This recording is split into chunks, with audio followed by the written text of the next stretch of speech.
మిగతా బగటి గోపాల్ గారు, ఎస్కే రమణారెడ్డి గారు, మిగతా పుంగనూరు కాన్స్టిట్యూన్సీ నుంచి వచ్చిన ముఖ్యమైన నాయకులు, కార్యకర్తలు మరియు తర్వాత తమ్మలపల్లి నుంచి వచ్చిన ముఖ్యమైన నాయకులు, కార్యకర్తలు, మదనపల్లి నుంచి వచ్చిన ముఖ్యమైన నాయకులు, కార్యకర్తలు, పీలేరు నుంచి కూడా ముఖ్యమైన నాయకులు, కార్యకర్తలు రావటం జరిగింది. ముఖ్య ఉద్దేశం ఏమంటే జిల్లా అయిన తర్వాత మదనపల్లిలో ఇక్కడ కలెక్టర్, ఎస్పీ గారు అందరూ ఉంటారు కాబట్టి, సో మేము కానీ, షాజహాన్ కానీ, ప్రసాద్ బాబు కానీ వీలైనంత వరకు వారానికి 1 దినమో 2 నెలలు అందరం ఒక తాను చేరి కార్యకర్తలకు, నాయకులకు ఏ సమస్యలు ఉన్నా కూడా మనం పోయి రిప్రజెంటేషన్స్ ఇవ్వాలనేది ఒక నిర్ణయానికి వచ్చినాం. మేము ముగ్గురం వీలైనంత వరకు వారానికి 10 డేస్కి ఒకసారి మేము పార్టీ ఆఫీస్లో కానీ, ఇక్కడ ఆర్ఎన్బి గెస్ట్ హౌస్లో కానీ ఖచ్చితంగా అందుబాటులో ఉండాలని ఒక నిర్ణయం చేశాం. ఎందుకు చేశామంటే పార్టీ అధికారంకి వచ్చినాక కొంచెం చిన్న సమస్యలు ఉన్నాయి గ్రామాల్లో. కొంతమంది వైసీపీ నాయకులంతా కూడా అధికారం వచ్చినాక పార్టీలో చేరటం జరిగింది. ప్రతి కాన్స్టిట్యున్సీలో కూడా తమ్మలపల్లి కావచ్చు, పుంగనూరు కావచ్చు, కొన్ని తావల పార్టీ వైసీపీ నాయకులంతా కూడా తెలుగుదేశం పార్టీలో చేరి ఒరిజినల్ తెలుగుదేశం పార్టీ నాయకులు ఎవరైతే ఉన్నారో వాళ్ళు చాలా ఇబ్బందులు పడుతున్నారు. అన్ని కాన్స్టిట్యున్సీలు 5 ఏళ్ళు కేసులు పెట్టించుకొని ఆ రోజు ఇబ్బందులు పడి ఎన్నో సమస్యలు ఎదుర్కొని ఈరోజు మాకు పనులు జరగటం లేదు, గ్రామాల్లో ఇబ్బందులు వస్తున్నాయి, పోలీస్ స్టేషన్ కానీ, ఎంఆర్ఓ ఆఫీస్ కానీ అనే భావన కార్యకర్తలు ఉంది. కాబట్టి పార్టీ డైరెక్షన్ ప్రకారం చంద్రబాబు గారి నాయకత్వంలో, లోకేష్ గారి నాయకత్వంలో ఇవన్నీ మన బాధ్యత, ఇవన్నీ సరిచేయాలనే ఉద్దేశంతో మేము ఇక్కడికి రావటం జరిగింది. మాకు గ్రూపులు లేదు. ఏ కాన్స్టిట్యున్సీ కూడా నేను కానీ, ప్రసాద్ బాబు కానీ, షాజహాన్ కానీ గ్రూపులతో మాకు సంబంధం లేదు. మేము అందరినీ కలుపుకొని పోవాలా. ఎవరో కార్యకర్త, తెలుగుదేశం కార్యకర్త మా దగ్గరికి వచ్చినా కూడా మేము బాధ్యతగా మనము కలెక్టర్కు, ఎస్పీకు వాళ్ళ నోటీసుకు తెచ్చి వాళ్ళకి న్యాయం చేసేదానికి ప్రయత్నం చేస్తాం.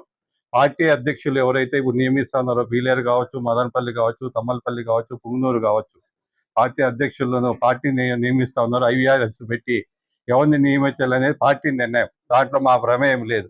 పార్టీ ఎవరిని జిల్లా కమిటీలో వేసినా, స్టేట్ కమిటీలో వేసినా, తర్వాత మండల కమిటీలో ఎవరిని వేసినా కూడా మా బాధ్యత ఎవరిని పార్టీ వేసిన వాళ్ళతో పని చేసుకొని మేము ముందుకు పోవాలని నిర్ణయించుకున్నాం.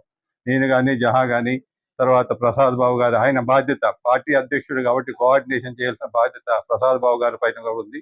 మాకు అందరూ ఎవరితో ఇష్యూస్ లేవు. మదనపల్లి కానీ, పీలేరులో కానీ, తమ్మలపల్లి కానీ, పుంగనూరులో కానీ ఎవరితో మాకు ఇష్యూస్ ఏం లేవు. పార్టీని అందరము ఒక తాటిపైకి తెచ్చి ముందుకు పోవాలా, పార్టీ బలోపేతం చేయాలా. వైసీపీ మన టార్గెట్. ఇక్కడ టీడీపీ కాదు. ఇక్కడ గ్రూపులు ఏం లేవు. ఒకే నాయకత్వం, చంద్రబాబు గారి నాయకత్వం, లోకేష్ గారు ఒకే పార్టీ, తెలుగుదేశం పార్టీ. ఇక్కడ నా గ్రూపు, ఎవరి గ్రూపు లేదా షాహాకు సంబంధించిన వాడు ఎవరు లేరు. ఇక్కడ అంతా పార్టీకి సంబంధించిన మనుషులం మేమందరం కూడా. కాబట్టి మేమందరం కూడా ఒక ముఖ్య ఉద్దేశం ఏమంటే కార్యకర్తలకు అందుబాటులో ఉండాలా అనే ఉద్దేశంతో మదనపల్లికి వస్తాము. ఈ రోజే కాదు, రెగ్యులర్గా వస్తాము. పార్టీ ఆఫీస్లో కూడా ప్రసాద్ బాబు గారు ప్రమాణ స్వీకారం అయిపోయిన తర్వాత కూడా ప్రసాద్ బాబు గారు కూడా రెగ్యులర్గా ఉంటారు. ఇక్కడ ఉండి కోఆర్డినేట్ చేసి వాళ్ళ కుటుంబం కూడా పాల్కొండరాయుడు కుటుంబం ఫస్ట్ నుంచి తెలుగుదేశం పార్టీ. నేను జహా మేమందరం లేనప్పటి నుంచి కూడా వాళ్ళ కుటుంబం 40 సంవత్సరాల నుంచి తెలుగుదేశం పార్టీలో ఉంది. వాళ్ళకు కూడా సబ్జెక్ట్ తెలుసు. ఏ గ్రామంలో ఎవడు తెలుగుదేశం అనేది వాళ్ళకి అవగాహన ఉంది వాళ్ళ కుటుంబానికి.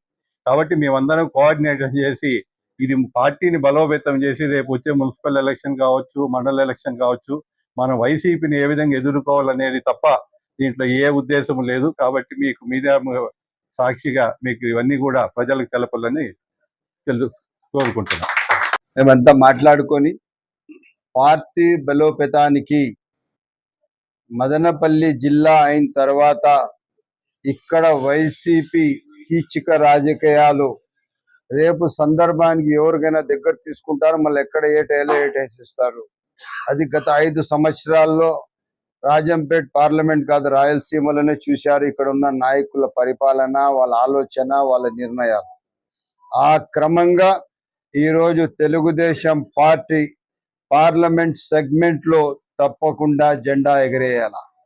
అన్ని కాన్స్టిట్యున్సీల్లో జరగబోయే మండల ఎలక్షన్లు కానీ, జెడ్పీటీసీలు, ఎంపీపీలు, సర్పంచ్లు, మున్సిపల్ చైర్మన్లు, మున్సిపల్ వార్డ్ కౌన్సిలర్లు అందరూ గెలవడానికి ఒక ప్రణాళికంగా మేమందరం కలిసి పార్టీకి, పార్టీ విలువలను, పార్టీ ఐక్యతను, పార్టీ బలోపేతానికి ఆలోచన చేసి ఈరోజు నిర్ణయం తీసుకుని ఆర్ఎన్బిలో మేమందరం కలిసి పార్టీ కృషి చేస్తూ నిత్యం పార్టీ కోసం పనిచేస్తున్నాం. తెల్లవారి 7 గంటల నుంచి రాత్రి 11 వరకు నిత్యం ప్రజల్లో ఉన్నాం, ప్రజా సమస్యల పని పనిచేస్తున్నాం, అభివృద్ధి పనిచేస్తున్నాం, అదే విధంగా సంక్షేమం పైన పనిచేస్తున్నాం.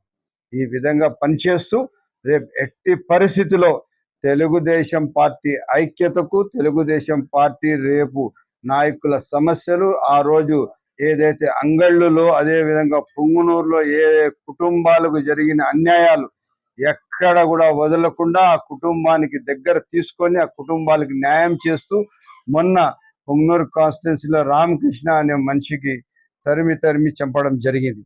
ఇటువంటి కుటుంబాల అన్నిటికీ మేము ఉన్నాము, తప్పకుండా మేము ముందుకు నడుస్తాము, తప్పకుండా వాళ్ళందరికీ న్యాయం చేస్తామని సభాముఖంగా తెలియజేస్తాం.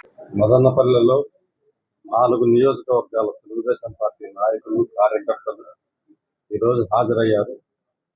ఏదైనా తెలుగుదేశం పార్టీ నాయకులు కానీ, కార్యకర్తలకు కానీ, ప్రజలకు కానీ ఏదైనా సమస్యలు ఉంటే తెలుగుదేశం పార్టీ కార్యాలయంలో నియోజకవర్గ ఇన్ఛార్జీలు, ఎమ్మెల్యేల ఆధ్వర్యంలో వాళ్ళందరి సమస్యలను అధికారుల దృష్టికి తీసుకువెళ్ళి పరిష్కరించే దిశగా తెలుగుదేశం పార్టీ ఈ రాజంపేట పార్లమెంటరీ పరిధిలో పనిచేసేదానికి ఈరోజు ఇక్కడ కలుసుకున్నాం.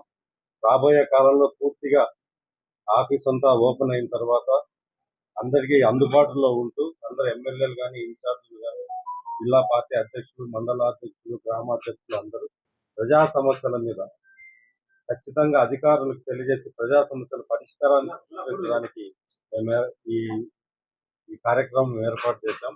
ప్రతి వారంలో 2-3 రోజులు ఇక్కడే ఉండి ఖచ్చితంగా ప్రజల సమస్యల మీద మేము అధికారుల దృష్టికి తీసుకువెళ్ళి ఖచ్చితంగా కృషి చేస్తామని అందరికీ తెలియజేస్తున్నాం.